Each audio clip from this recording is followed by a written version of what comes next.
ॐ स्थापकाय च धर्मस्य सर्वधर्मस्वरूपिणे अवतारवरिष्ठाय रामकृष्णाय ते नमः। ॐ यताग्निर्दाहिका शक्ति रामकृष्णे श्रिता या सर्वविद्यास्वरूपां तं शारदां प्रणम्यामः। ॐ नमः श्रीयतिराजाय विवेकानन्दसूरये सच्चित्स्वरूपाय स्वामिने तापहारिणे। ॐ सस्रगाय प्रशान्ताय वेदान्तो प्रतिपादिने नमस्तो अवेदपादाय ज्ञान विज्ञान दीप्तये। शुभ सन्ध्याय। आज आमरा भगवान श्रीरामकृष्णदेवेर जीवन ओ बाणी थेके अध्ययन करब।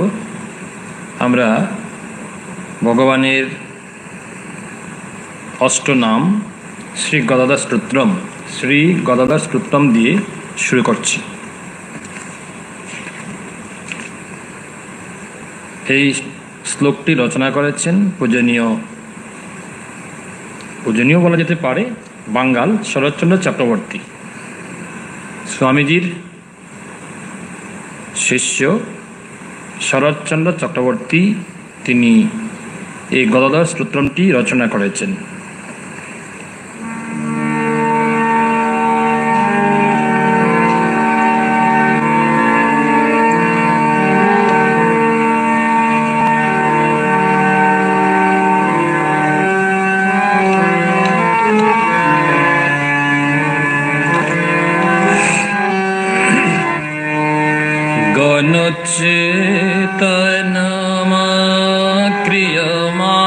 क्रियमाधिमजं चिरनिश्चल निष्कल निर्वृजं सुखशब्द विशोद विवोदवदं सुखशब्द विशोद विवोदवदं प्रणमामि गदाधरं ब्रह्मपरं प्रणमामि गदाधरं ब्रह्मपरं शतशौरिमुरारितराङ्गयतं अयुयोज्रियतो भास्करकुक्षिधृतं सुविशालसमुद्रसुधावकरं सुविशालसमुद्रसुधब्रह्मकरं प्रणमामि गदाधरं ब्रह्मपरं प्रणमामि गदाधरं ब्रह्मपरम्। कुदिराम विराम विलासकरं चरजिमृतकारणकार्यबलं जितकाञ्चन कामप्रपञ्चहरं जितकाञ्चन कामप्रपञ्चहरं प्रणमामि गदाधरं ब्रह्मपरं प्रणमामि गदाधरं ब्रह्मपरम्। योगधर्म प्रवर्तक प्रणैम्यभरं जपनो पावनो गाङ्गतटं योगधर्म प्रवर्तक गोवितनरं जनप्लावन गाङ्गतटमतसमं शिशुसौम्यमधैम्य प्राणाम्यभरं शिशु सौम्यमघाम्य प्रणैम्यभरं प्रणमामि गदाधरं ब्रह्मपरं प्रणमामि गदाधरं ब्रह्मपरम्। शिव केशव वासव संगयुतं अवतार वरिष्ठ इष्टतमम् अगमोचन दुष्कृत मुक्तिकरम् अगमोचन दुष्कृत मुक्तिकरम् प्रणमामि गदाधरं ब्रह्मपरम् प्रणमामि गदाधरं ब्रह्मपरम्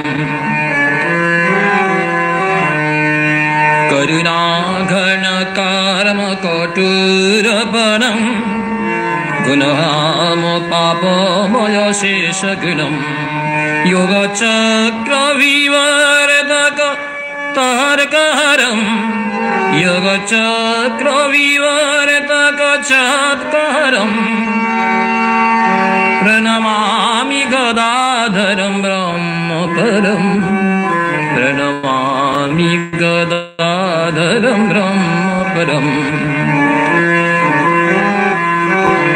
शुभवेलुडमन्दिरसन्निहितं निजशिष्य प्रशिष्य विशेषतरं शिवमोक्षधनेश्वर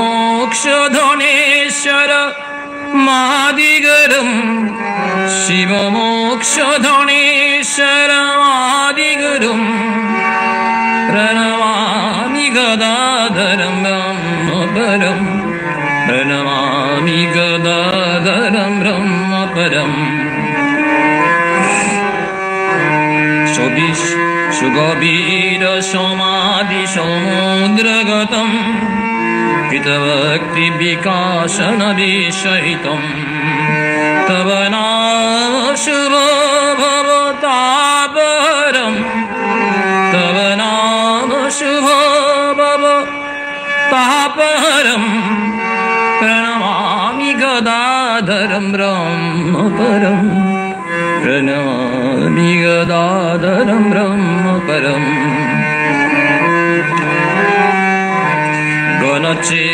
गणचेतनमाक्रिय माधिमजं चिरनिश्चलनिष्करनिर्बुरजं सुखशब्दविशोद्धविवोदवरम् सुखशब्दविशोद्धविवोदवरम् प्रणमामि गदाधरं ब्रह्मपरम् प्रणमामि गदाधरं ब्रह्मपरम् प्रणमामि गदाधरं ब्रह्मपरम्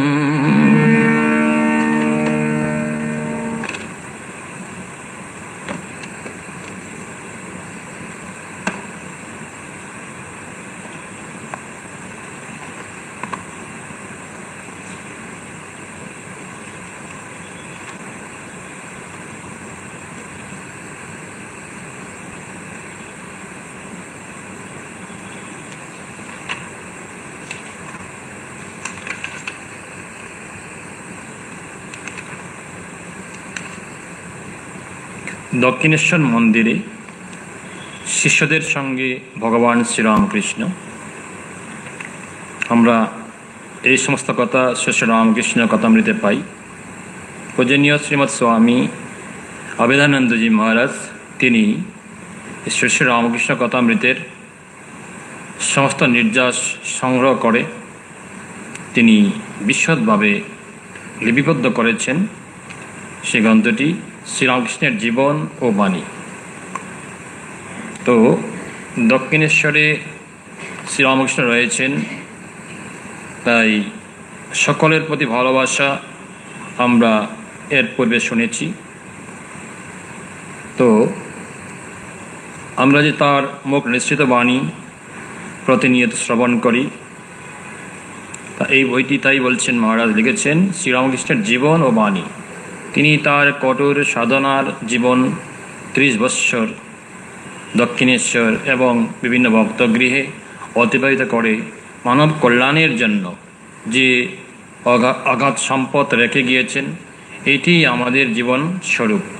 যেমন আমরা কথামৃত পাই, তোমার কথামৃত তাপদগ্ধ জনগণের জীবন স্বরূপ, এবং যে এই সমস্ত গ্রন্থরাজি মুনিগণ কর্তৃক কৃতিত, এবং আমরা যারা শ্রবণ করি বা আমরা যারা অধ্যয়ন করি, পঠন করি, তাহলেই এটা কি মঙ্গলপ্রদ। এই বিষয়টা হচ্ছে আমাদের সকলের কি মঙ্গল বয়ে নিয়ে আসে।